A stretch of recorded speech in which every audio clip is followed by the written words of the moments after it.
Senti sto venticello, tu sapessi, Roma mia, che ne fa quando sto insieme a lei a passeggio per le vie della città.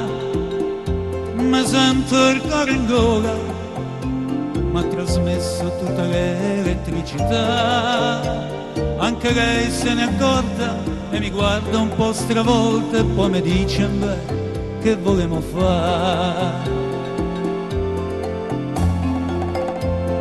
Mi son meravigliato, io credevo stuzzicasse solo a me, e invece pure a lei gli ha scaldato il cuore forse più di me.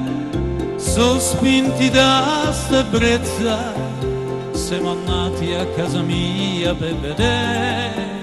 E poi lì tutto ad un botto è successo il 48, ma travolto non ce la faccio più. E il ponentino è quello di tanti anni fa, mo le ragazze sono cambiate e se lo vanno a ritrovare.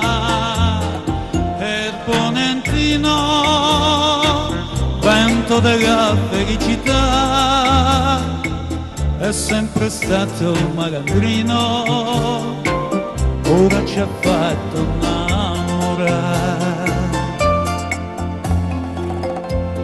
Ci sono ste ragazzette che dal vento si fanno trasportare, c'hanno ben poco addosso e se le guardi te fanno innamorare. Se non c'è il venticello, tutte insieme si mettono a soffiare e mi sento una gran voglia di volare come una foglia e su di loro dannarmi a posare. E il ponentino è quello di tanti anni fa, mo le ragazze sono cambiate e se lo vanno a ritrovare.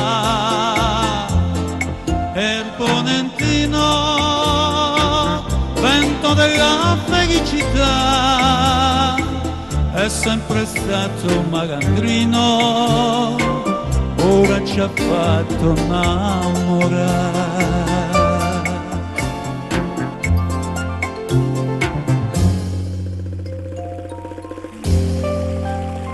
Grazie molte, grazie.